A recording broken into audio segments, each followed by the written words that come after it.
What's up, guys? Mark Fleetwood here. Welcome back to the Daily Grind Trader. Today I got price analysis for Bitcoin, VET, and Ravencoin, and I offer an apology for some piss poor TA in my previous videos. Stay tuned, guys. I'm going to try to win you back and give you much better TA this time than last time. I'm going to tell you why it was poor in the past and give you some reasons why you should believe I'll do better in the future. So stay tuned. I'll tell you all about it.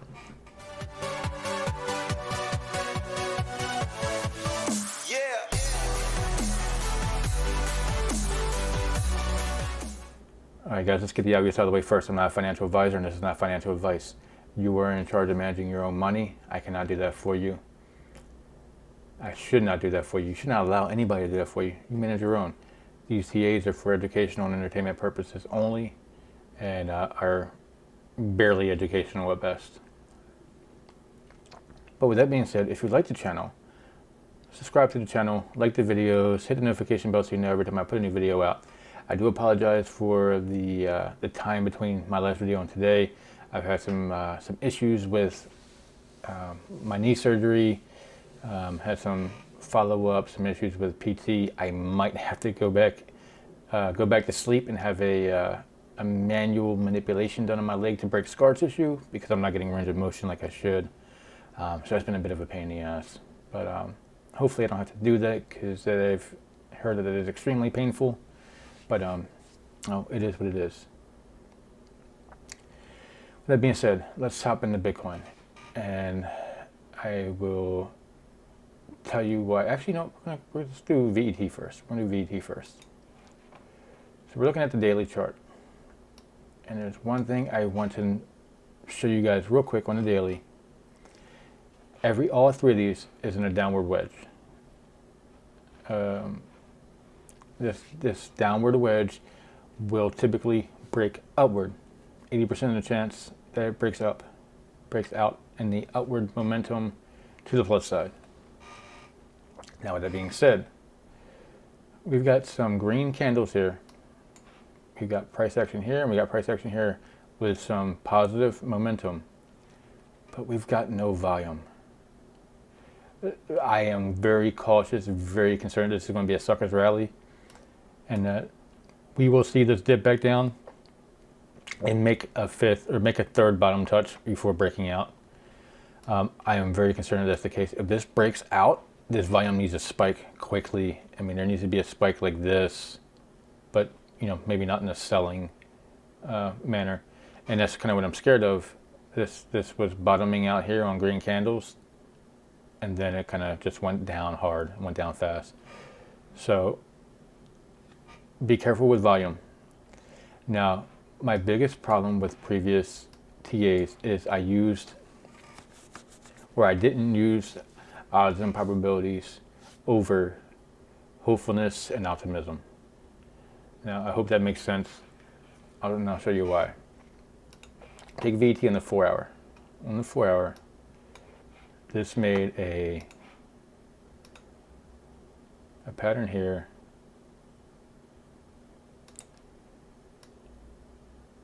So something like this, and very much a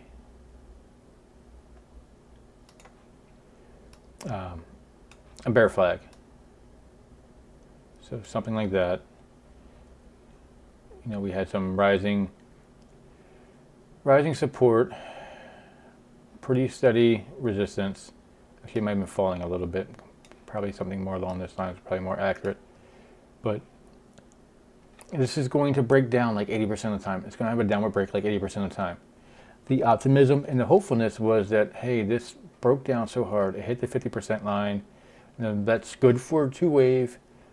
The 25% time that this doesn't break down is because it's already bottomed and then it's a reversal. Now it's a pattern reverse. It's a trend reversal pattern.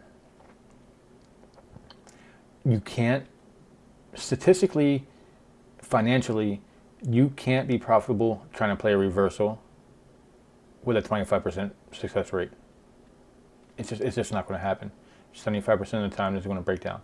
And those odds are probably a little bit skewed. It might not be that high, maybe more like 60-40, but you definitely don't want to be on the 40% side. You'd much rather be on the 60 side. So with that, you know, if you were to think, hey, I can buy a support here and the support's going to keep rising, and you know, you got in at 11 cents even, or 11.04, you're like, yeah, I'm good. Now you could have played this next run up, but you better have sold at this support or this resistance, because without the breakout, then it broke down, and now you were way down off of that. So that being said, don't let optimism and hopefulness cloud your mind from being able to see that this pattern is typically going to break in the downward direction. You know, we have a down, up, down, up, down, up, fall. That's A, B, C, D, E, and then it breaks the opposite direction. Now this coming in, A, B, C, D, E, should break up. It should break in an upward direction. Theoretically, it should break in the upward direction, but again, we need volume to push this through. It's going to sound like a broken record because almost every one of these coins is in the same scenario. A, B, C, D, E, and again, we had the same. I'm not going to go down to the 4 hour for this, but we had the same type of bull or bear flag here, and I'm like, hey, this is going to be a reversal pattern because I want it to be. Nope, broke down.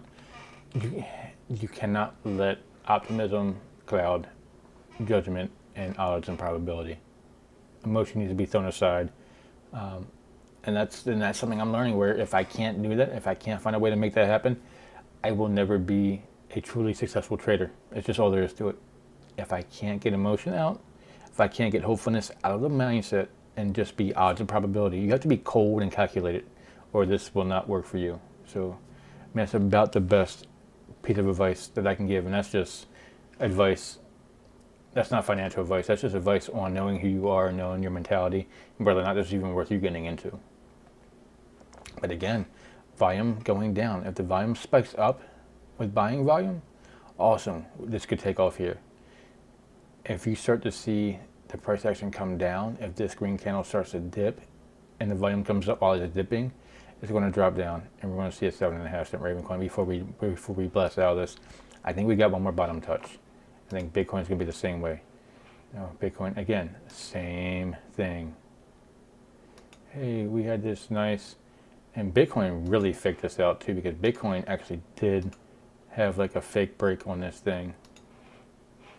Like Bitcoin came up, hit this, and then just went straight down. So Bitcoin actually looked like it was going to break out, and that might be why I was so hard on the thought of, you know, VET and Ravencoin breaking out. I want to see those days were roughly the same days, because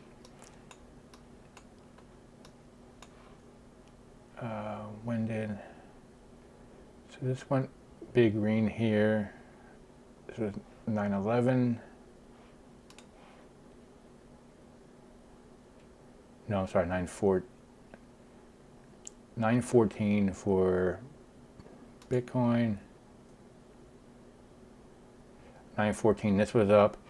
So yeah, I could see why potentially, but look, volume was going down. You can't have a breakout that's not going with volume, and that's where it kind of gets you. It's a sucker's rally. At least Bitcoin's volume was up a little bit. It wasn't too bad, but it really spiked with selling volume. So again, you need volume to accompany a breakout. And for Raven and BTC on the 14th, and yeah, both coins got to the top. It hit its top on the 14th, and in which case Bitcoin likely didn't break out. It was likely just a rising wedge pattern, something more like this, and then that broke out. So guys, today's video, again, I apologize for some poor previous TA. I hope you understand the reasoning behind it. I hope you can prevent yourself from having that kind of that kind of an issue, because it will prevent you from making money. You can't have emotion in this. You can't be emotionally tied to a coin. You can't have hopes and dreams blind you from actual statistics, from odds and probabilities. That being said, guys, I am not buying this green candle here with the volume going down. I can't. Any time here you see how the bulls or the bears shot back up, I wouldn't be surprised to see it happen again. I would not be surprised to see another bear launch to get this down here around 38K. I mean, this could go down like 37.5, honestly. I don't want to call it that. I hope this does break out, but again, I'm not buying it until there's volume to accompany breaking this resistance.